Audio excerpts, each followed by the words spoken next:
امروز هر کی ما و شما خوب باخبر هستیم که در شبکه‌های اینترنتی چگونه سر و صداها پهن شده ایستاده است.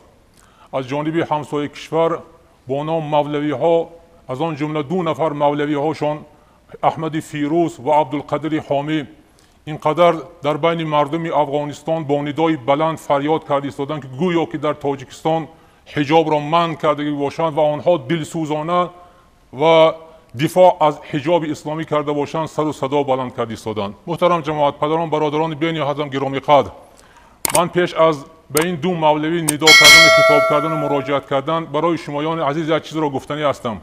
الحمدلله تاجیکستان ما درهای مسجد گشاده، اینقدر مدرسه هست، دانشگاه اسلامی هست، اینقدر راهبر دولت. ببینید حالی بعضی از نفرهای شما راهبر دولت ما را تنقید کرده ایستادید.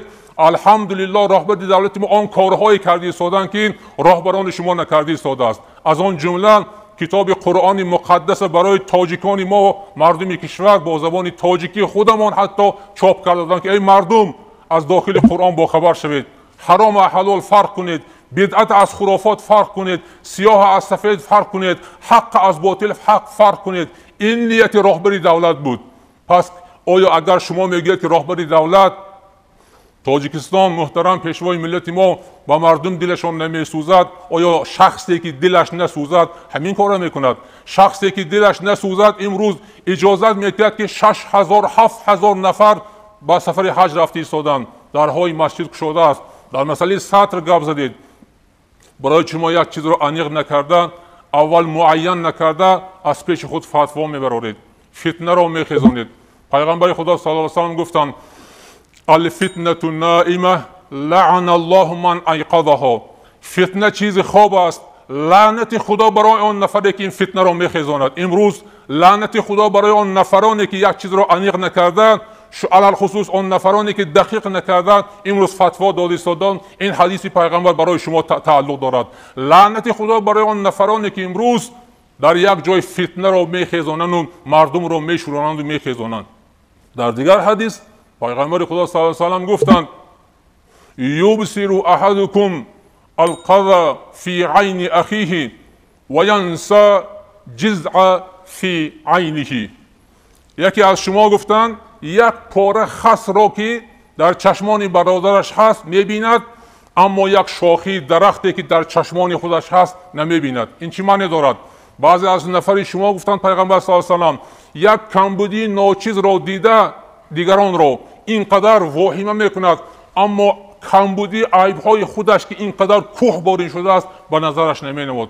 امروز شما هستند، دولت خودتان به کدام احوال است، شرایط زندگی مردم به کدام احوال است، اینقدر گناه و حرامکاری و فسادکاری در افغانستان اوج گرفته است، اینا نمیبینید. اما آن چیزی که در تاجیکستان حقیقت ندارد، اساس ندارد، کمتر اشتباهات شده است، آن را اینقدر واهمه کرده پهن میکنید.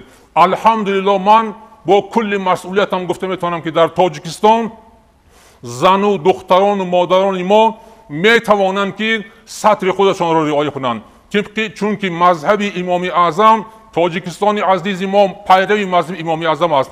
طبق نشانداد مذهب امام اعظم باید که دستهای زن گشاده باشد اجازت، رویش گشاده باشد اجازت، پای گشاده باشد اجازت، اما باید که زن دیگر سطر کند. اینا هیچ کس منع نکرده است. راهبر دولت ما مسلمان و مسلمان زاده هستند و همیشه بودند و جانبدار آن هستند که زن و مادران ما همیشه با یک لباس زیبای ملی خودشان سطر کنند، پنهان کنند. اسلام لباس تعیین نکرده است، اسلام لباس ندارد.